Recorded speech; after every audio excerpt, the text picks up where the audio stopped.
Thank you to everyone who's joining us so far today. We've still got a few people in the waiting room, which I'll start letting in a minute, and then we'll get started. Nice to see some familiar faces already. Thanks for today.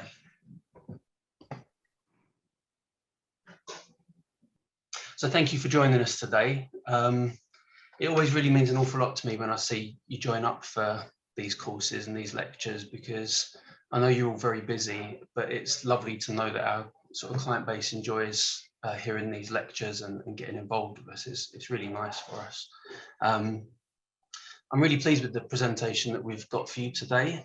For the first time, we've actually got one of our patients who's going to be presenting for us. I first saw Shem in clinic in the summer of last year. And when he came in for his first appointment, he made some really powerful comments about the sort of social and emotional barriers that he experienced through hearing loss. We asked Shem to relay these comments in an interview, because hearing loss is often something that people with normal hearing don't really understand. We quite often have patients come in and say that they get accused of having selective hearing, or they say that they frustrate their family members because they don't hear very well. And then we'll quite often get family members come in and say how they find their partner's hearing loss frustrating. But quite often the two sides don't really talk together about how their hearing loss affects their relationship and the problems that it causes.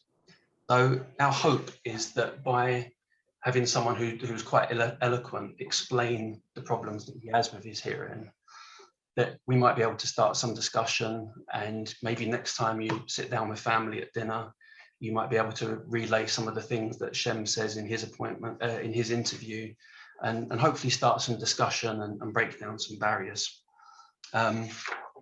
We also have Fatima with us from the manufacturer ReSound today. And ReSound are the manufacturer that supplied Shem's hearing devices. And I thought it might be a nice way of rounding off Shem's experiences. We're just talking about the sort of technologies that are available, and that you'll hear Shem talking about and how they've benefited him. Hopefully this will stimulate some thought, and then we can have a short Q&A discussion afterwards if you'd like as well. I'd just like to point out that Shem's interview was recorded. We couldn't get him to be here today because he's celebrating his 25th wedding anniversary with a 2-week holiday. So we've recorded the interview. The first 5 to 10 minutes of the interview are really an explanation and an introduction to Shem and his hearing loss. So the interview starts off quite slowly, but then he starts to open up about his feelings with regards to his hearing. And I think that's where the interview kind of gets a bit more interesting. The interview was designed to be more of a chat between two people who know each other, as opposed to an interview. And I think you'll realise that Jeremy Paxman's job isn't going to be under threat by my interview skills, but hopefully you'll be able to enjoy it, and we'll be able to get the points across. Okay, so I'm going to start screen sharing now, and I'll put the video on. Okay.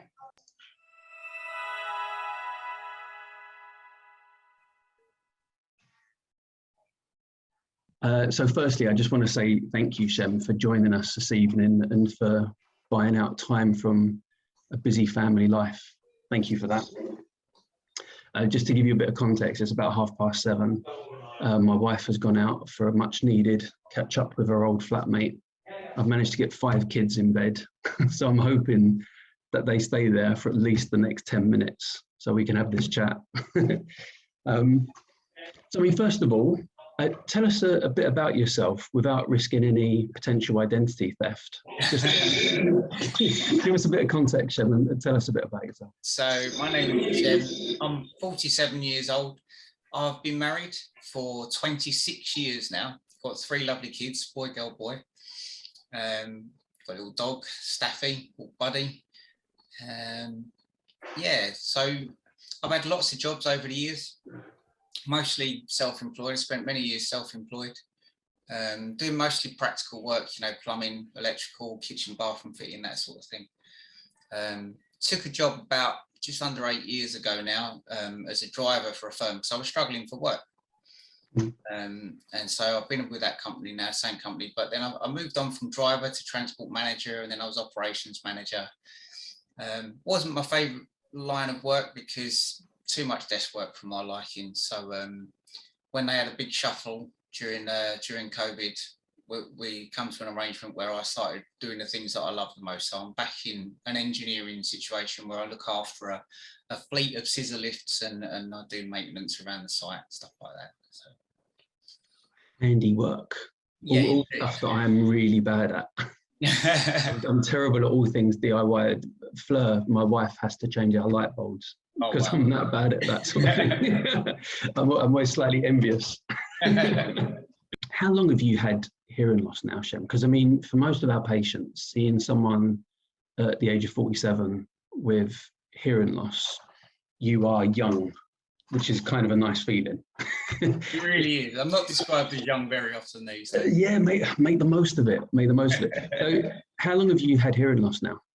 It's a bit difficult to pinpoint, really, because although I've had plenty of tests, the doctor's never really been able to figure out why I've lost my hearing or indeed when it started. Although they do suspect that I probably had at least some hearing loss right from a very early age. It first became really noticeable shortly after I got married, really. So about 25 years ago, maybe.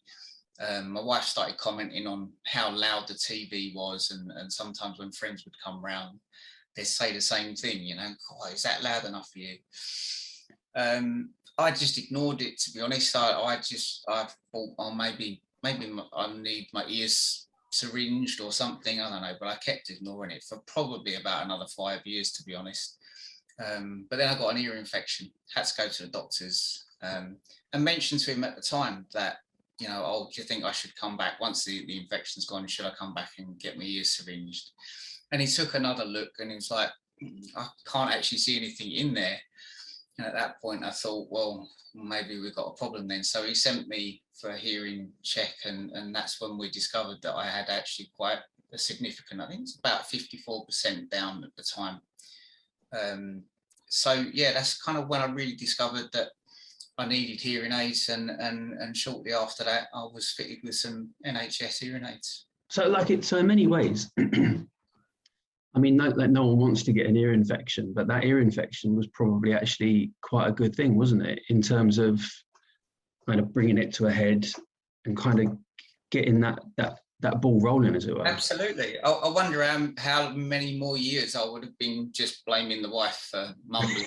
And you know, how did you get on with NHS devices? What sort of difference did that make? Because it must have been quite significant. Yeah, obviously initially, you know, when they fitted them, it was like, oh my goodness, this is amazing. You know, I was just hearing things that I hadn't heard, don't ever remember hearing, you know. I did actually spend the first couple of days thinking I was being followed because I could hear footsteps, which turned out to be my own footsteps, but I'd not heard them before. So that was a bit weird. But yeah, it was amazing. But the NHS hearing aids did have their limitations.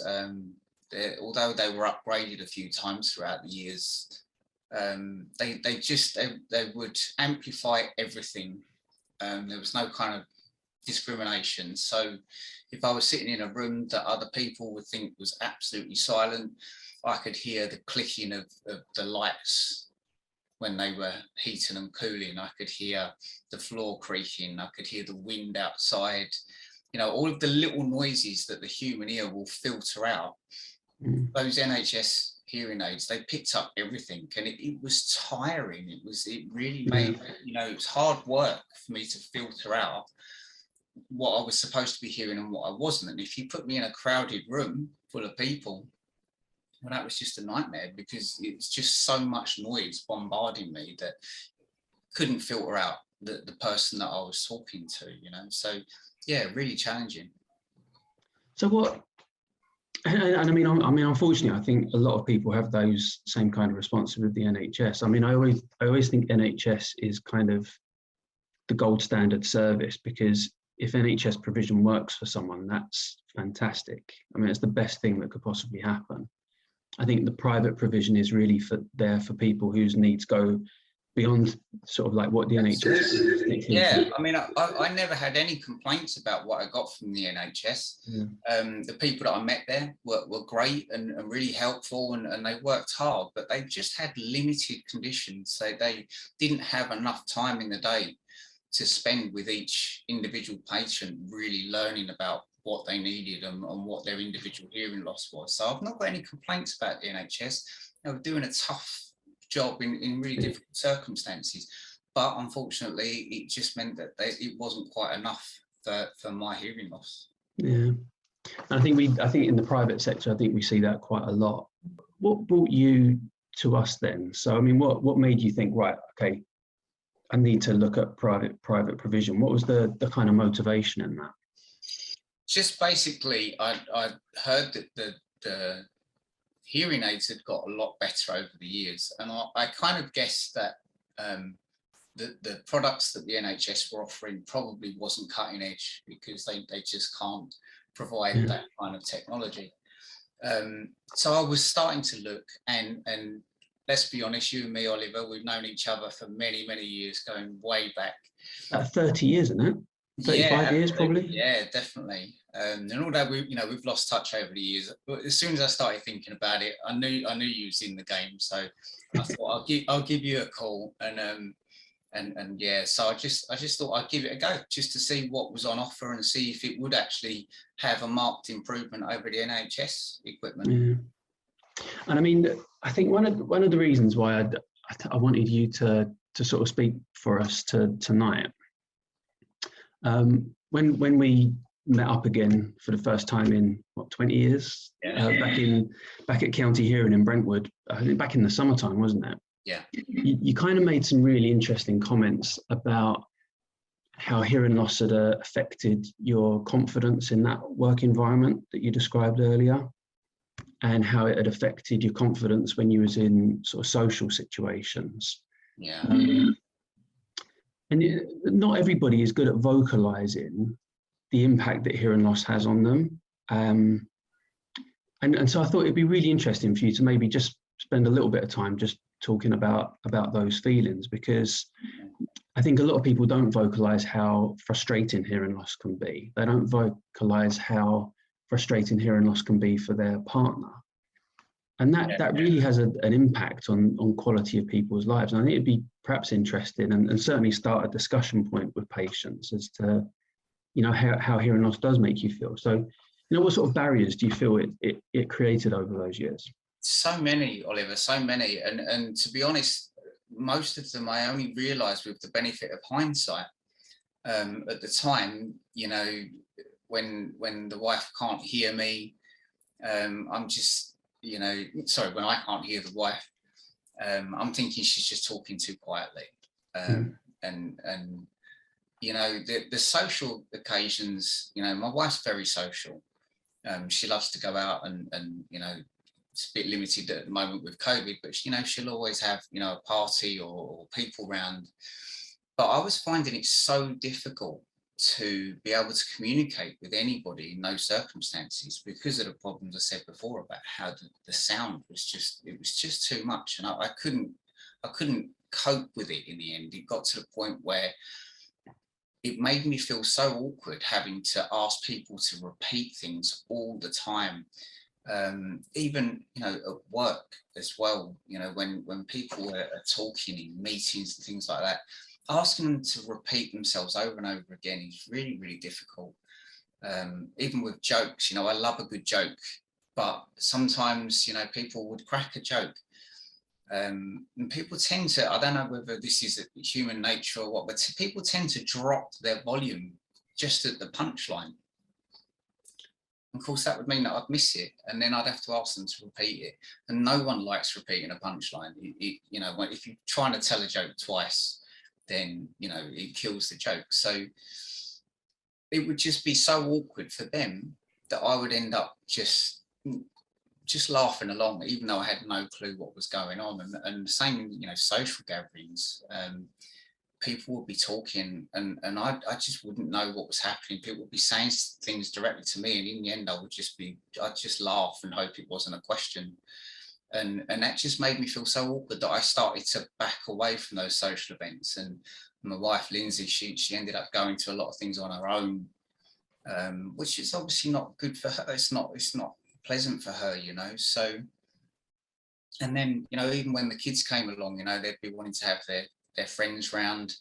And I would buck against it, because I knew that second you put 2 or 3 kids in a room, or even in a house, the noise that they make would just be really troubling to me. It'd be, really difficult. So I really started to withdraw from people, on a personal level and, at work. I would avoid situations where I'd have to talk to people. And of course, that had a real negative impact on Lindsay, because, she, as I say, she's a social animal. She likes to see people, but I was blocking it all the time.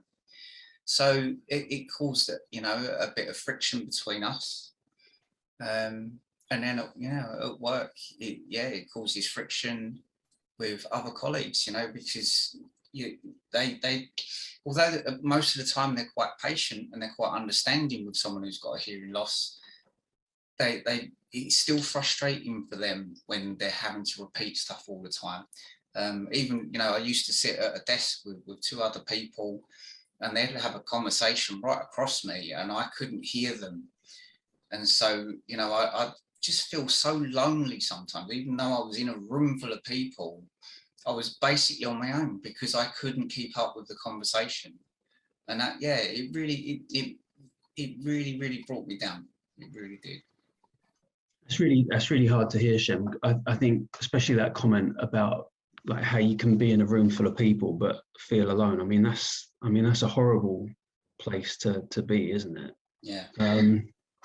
I think the other interesting thing there as well is the impact that it was recognizing the impact that had on Lindsay as well. So, if your partner is quite social and then you're finding that kind of environment quite difficult, I mean, your hearing loss is then not only affecting you, but your hearing loss is affecting your loved ones as well. One thing with that as well is like, did you find that when you were sort of socializing, or perhaps when you were in that sort of management role, that actually when you're having conversations with people all day, did you find that then made you tired?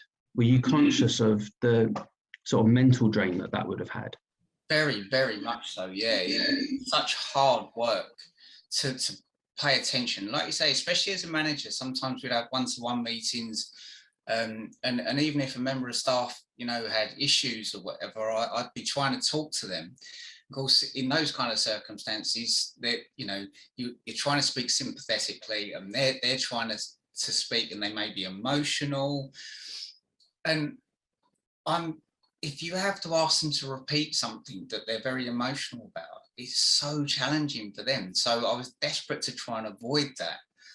So I would be really struggling, really straining to hear what they were saying the first time round. And it really does mentally, it's exhausting, especially when you're trying to filter out other noises as well. So, working, although I was in an office, there was a lot of machinery going on in the background, and sometimes I'd be having that noise coming in, and the hearing aids were picking that up. I'm trying to filter that out as well. And so I'm desperately trying to lip read as best I can, but of course people tend to, when they're always putting their face down, and really tiring. Let's try and turn that around then now. So how has things improved since we've got you better technology? I mean, have you seen a turnaround in those areas, would you say?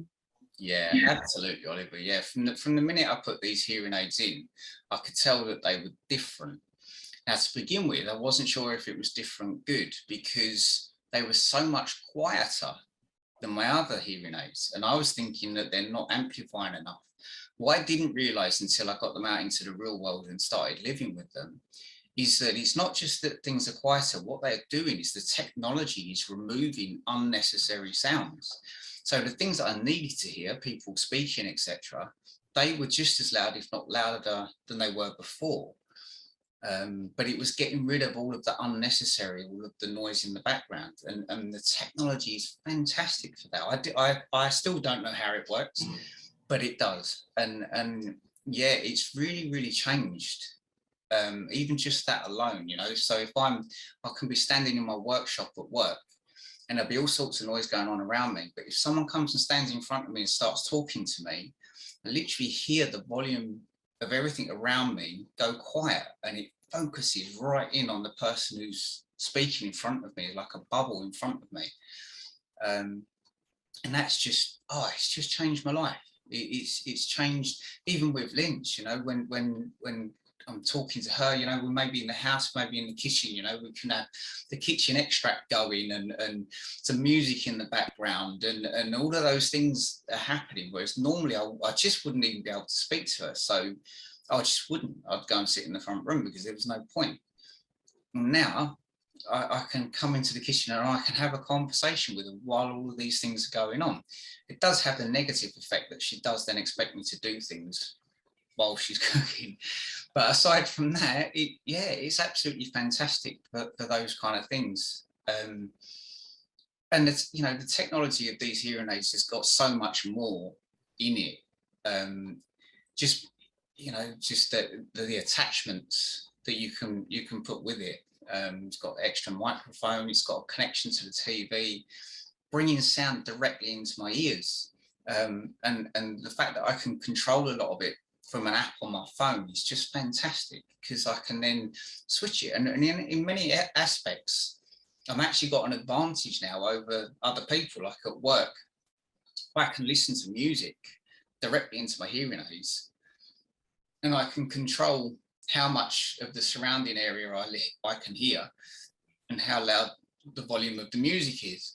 So it's really comfortable. So before I was having to, you know, I'd have a stereo at work, but I'd have to turn it up so loud that then if anyone came in, I wouldn't be able to hear them. And then of course it raised an issue of safety, you know, but would I hear a fire alarm going off? And then, you know, even the doorbell, you know, would I hear the doorbell? And so now being able to have the music in my ears at a very low volume, but I can still hear it very clearly, but it still allows me to hear all around me. And that's just fantastic. And even with the TV as well, just I can actually have the TV on mute and I can still hear it. So if Linz goes to bed and I'm staying up watching a film, then I can listen to it really loud and she doesn't hear any of it, doesn't disturb her at all. Whereas before, if she went to bed, then I would have to just use subtitles all the time because I wouldn't be able to hear it, you know.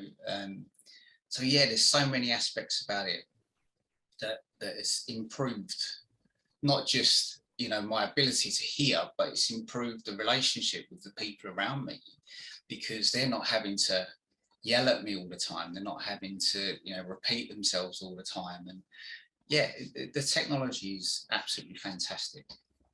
I think that's the main thing, Shem, that like you know, if you could have quite a severe hearing loss, like I've always said this, you could have quite a severe hearing loss, but if you lived on your own and you just read books all day, like it wouldn't make any difference. But you know, even a mild hearing loss when you're in a social, family, work environment can be, you know, a real problem for you. So would you say that it's improved your confidence as well in some of those situations? Yeah, definitely. It's improved my confidence no end, because, you know, now I'm confident that I can go into a room full of people and I'm going to be able to hear.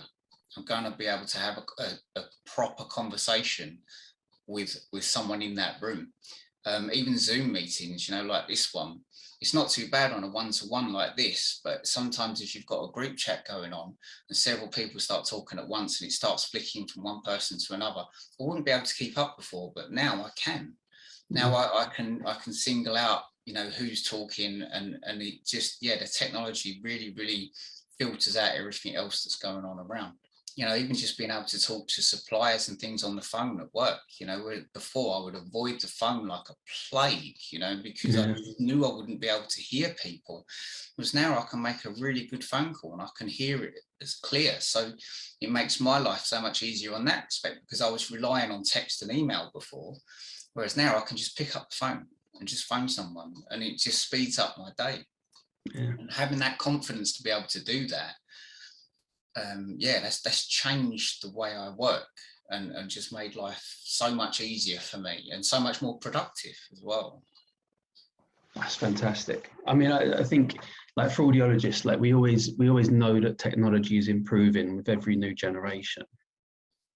But it is really rewarding from my perspective that actually that technology leads to tangible benefits and improvements in quality of life. Because as I say, it's not just about audibility and how much you can hear, but does it make relationships better?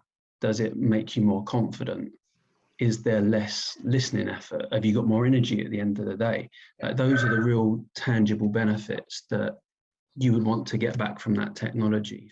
I'm conscious of the fact that I said I would take 10 minutes to have this chat with you, and I've probably eaten into about 40 minutes of your evening. So I'm really sorry about that, Shem. That's fine. I think what I'll do is I'll call an end to our chat then. And well, I look forward to seeing you for your review probably in a few months' time, I think probably now. And I'm sure everyone that's listening tonight has really enjoyed sort of like hearing your sort of like experiences in the past, and then kind of seeing how things have been able to improve for you as well. I hope that they find that as inspirational as I have, and working with you over the last few months as well. So no, absolutely, and I hope that as well. If this if this video just helps one or two people to go and get the help that they need to find what it is that they need to improve their hearing, and if they can experience the improvement in their life the way that I have, well then it'll all have been, the 40 minutes will have been worthwhile. That's fantastic. Look, thanks for that, Shem. I hope you enjoy the rest of your evening. Thanks, Oliver.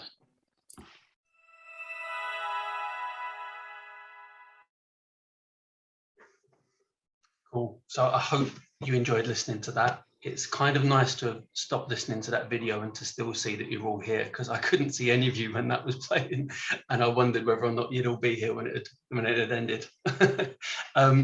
So I hope you enjoyed that. If anyone's got any comments so far based on what they heard Shem say, if you want to use the raise hand feature and sort of say something, then you can do.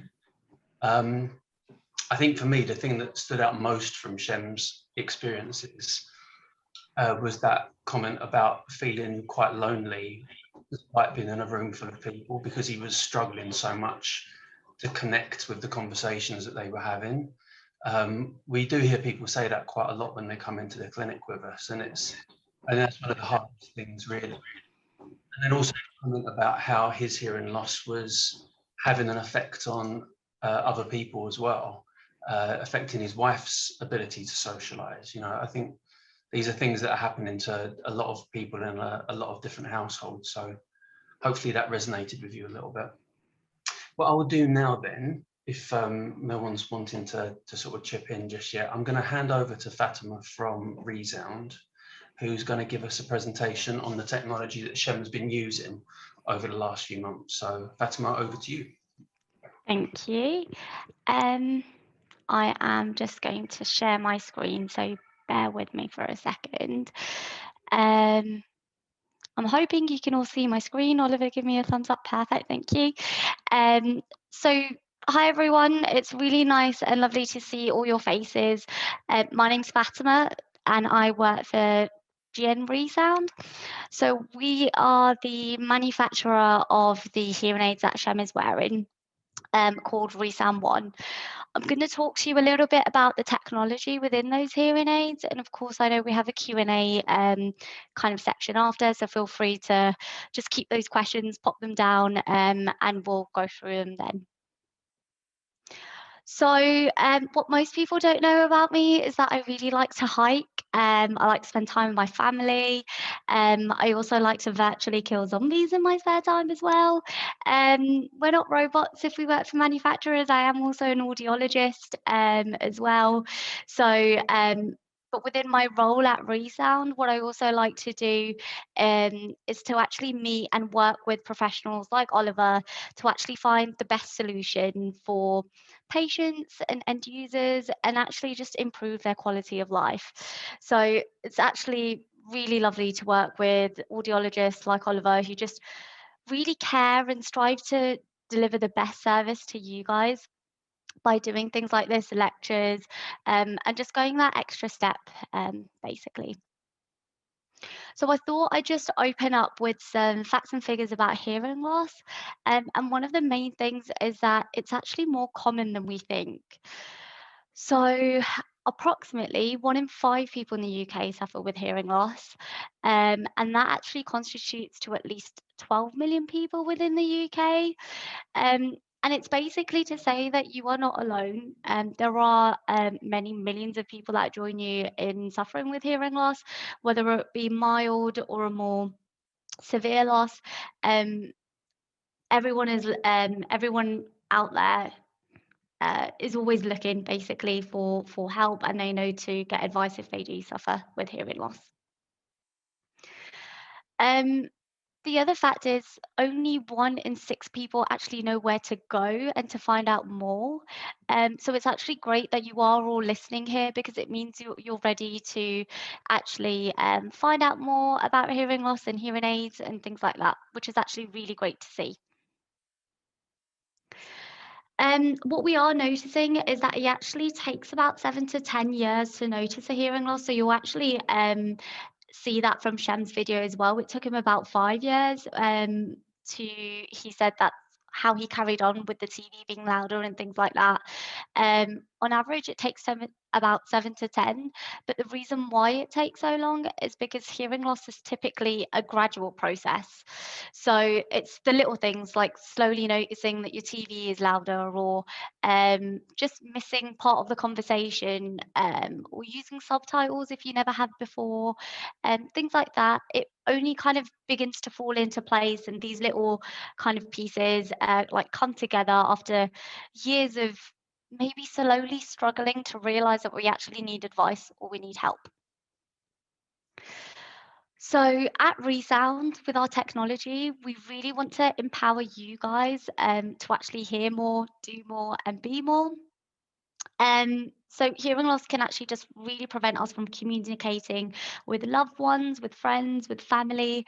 And we want our hearing aids to just get you back out there, to communicate with your friends, to go out with your family, to listen to your grandchildren, and to really just make life sound better for you. So we do this by sticking to our philosophy at ReSound, which is something we call organic hearing. So it's the way we learn, kind of the way our ears naturally pick up sound, and we actually put that technology within our hearing aids and our solutions to actually make sure they give you the most natural sound possible. And that just means that you are able to connect to the world around you in a really natural way, and that's really what we're aiming to do. So the name of the hearing aid that Shem wears is ReSound One, and I'm just going to go through a little bit more about the technology within that. So the first thing that we have is something called directionality. So when Shem was talking about being able to kind of focus on what was being said in front and actually just have the background noise reduced slightly so he could then focus on the speech, that's essentially kind of what directionality is. So it means that your hearing aids can automatically focus on what you would like to listen to and really filter out that background noise that you'd like to ignore. So for example, in a quiet situation, say you're at home watching TV, your hearing aids can pick up all the sounds around you so you can listen to the TV, but also keep an ear out for the doorbell or hear somebody fluttering around in the kitchen. Whereas in more noisier situations, your hearing aids can focus on the speech in front of you and ignore all that background noise. So say you were at a restaurant and you wanted to hear the person you were having a meal with in front of you, that's the way, that's the technology within the hearing aids. The hearing aids actually do that automatically. So, and I think that's what works really well, because it allows you to go from one situation, say you're at home, to maybe another situation, to going out for a walk, for example, and still have that natural listening experience. You don't have to change anything on the hearing aids. It's all nice and smooth for you. The Hearing aids also have an option for additional settings or additional programs that you might have. So you might have like a restaurant program on your hearing aids or a noisy situation program on your hearing aids. On ReSound ones, we also do have an additional setting, which is called ultra focus. And that's an example of a setting that can help you in a more challenging environment. So it's basically designed to really help you in a super noisy situation where it's literally just one person right in front of you. So you can see in this video that it's a really large area. It's super noisy. So you'll see that they're automatically changing, but this extra setting allows him to really focus on what's being said right in front of him. And that's kind of the main thinking behind this. So it just gives you that extra kind of step, that extra help in that situation. The other thing about our hearing aids is the fact that they are, you have the option of a rechargeable option. And what that means is obviously you can pop your hearing aids in the little charging case in the picture, and that will charge your hearing aids for you. So there's no need for changing batteries or going back to the store or getting more batteries. When you need, you can literally just keep this case with you, and they will last you all day. And the actual charging case acts as a portable charger as well.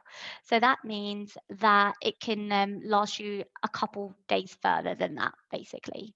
So you don't have to worry about whether if you go on kind of a quick weekend trip, you can literally just take this case rather than some batteries or wires and things like that, and it should last you at least for that, which is quite exciting. The other thing, which is I think slightly underrated, is streaming. So it means that these ReSound One hearing aids have the ability to obviously connect to your smartphone, and that means you can listen to phone calls and videos and things like that from your phone through to your hearing aids. So, like Shem mentioned, listening to music from his phone to his hearing aids and adjusting that through the app. That's what you can do with this as well. Just a nice fact and figure for you is that if you're having a telephone conversation, it can actually improve your communication by 40% if it goes straight through into your hearing aids. But if you're actually having a video call, it can improve your communication by a further 70%, which is absolutely insane. And that just really reinforces the importance of visual cues and really facing people when they're speaking to.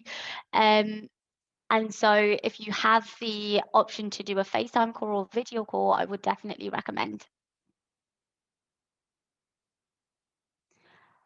In addition, we also have apps for your smartphone, so you can really kind of make on-the-go sound adjustments if you need.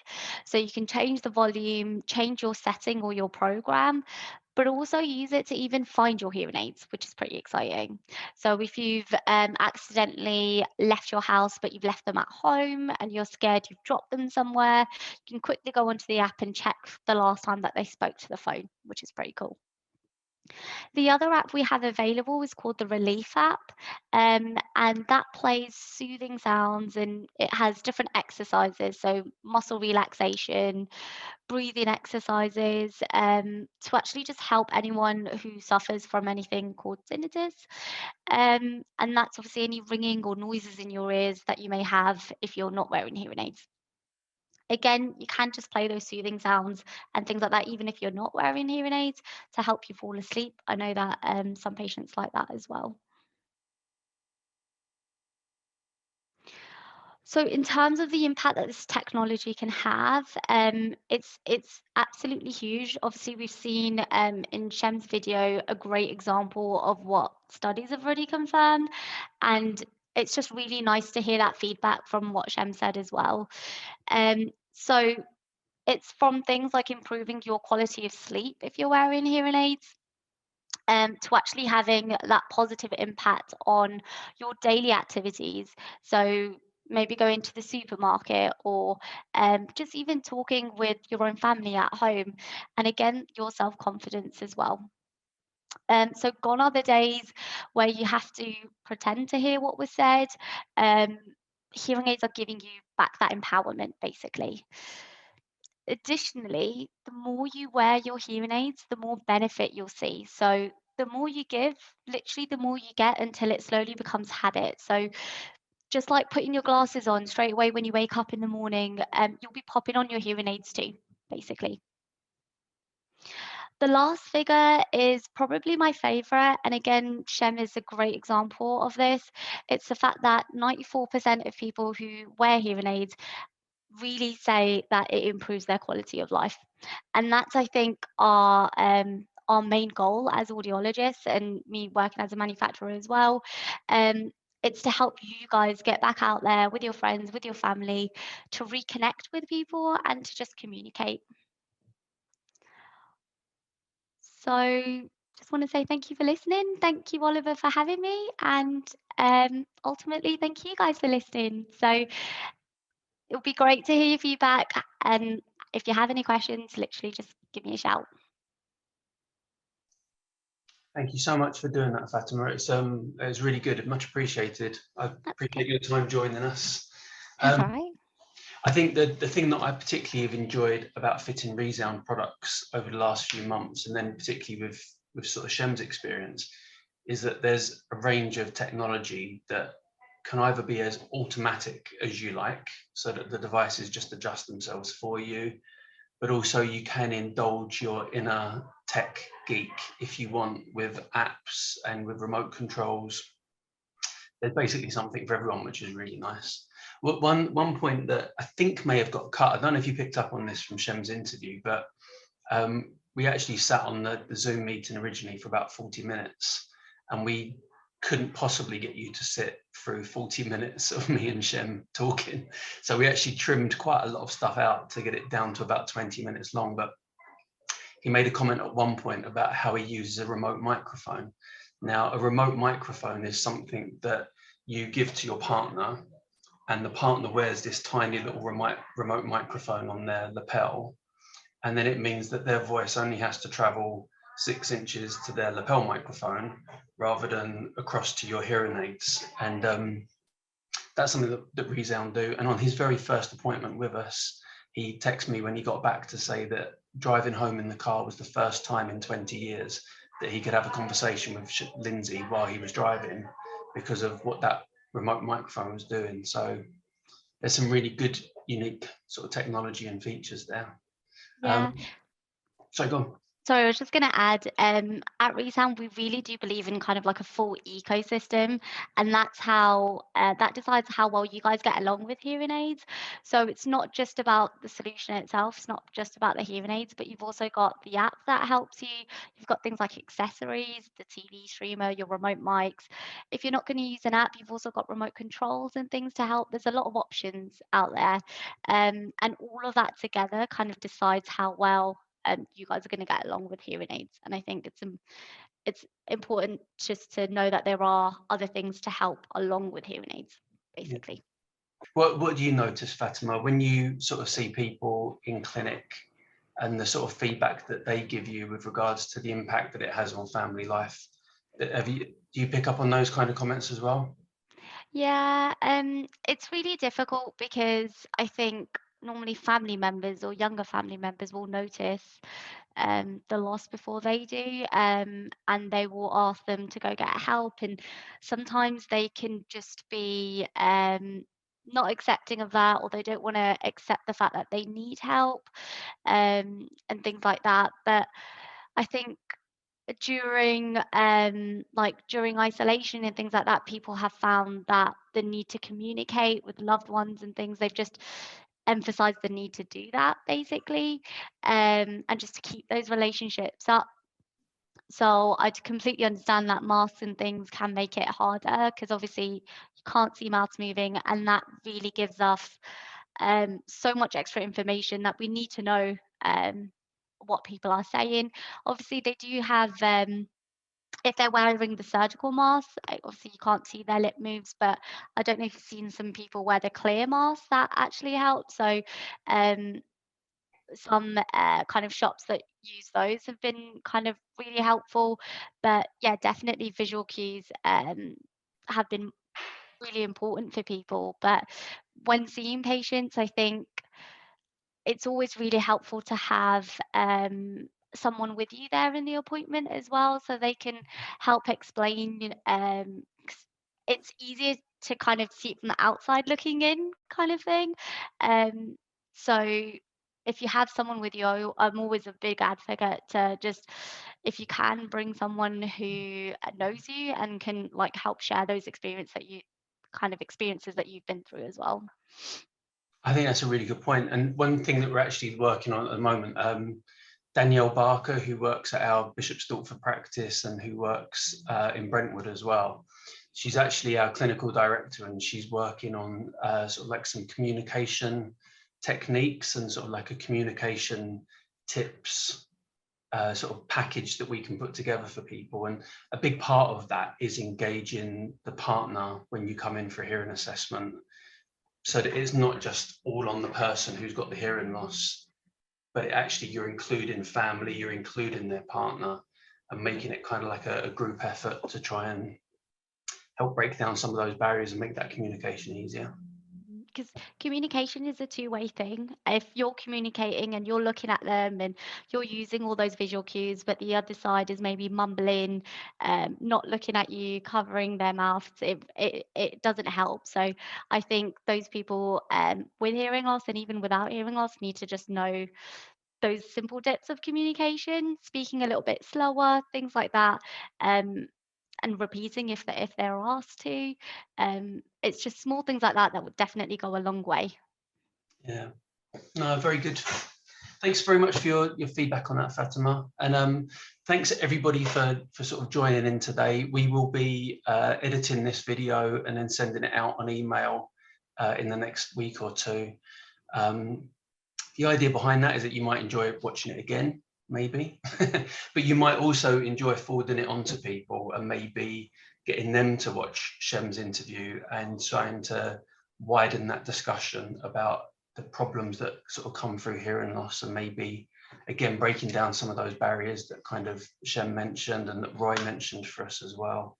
For our next event, probably in 3 months' time, then I think we're looking at launching our communication tips to really help to sort of build on those relationships and kind of break down some of those communication barriers. Little things like using someone's name before you actually speak to them is something that makes a massive difference, and yet we quite often forget to do that. You know, if you're thinking about something and your attention is being taken up and someone starts talking to you, they're more than halfway through it before you realize that they're actually speaking to you. But if someone says your name first, pause for a second and then say what they need to say, you're a lot more likely to hear it. So tiny little communication tips that can actually help you to hear so much better in the home and with your loved ones. So we're looking to try and formalize that and then present that in 3 months' time.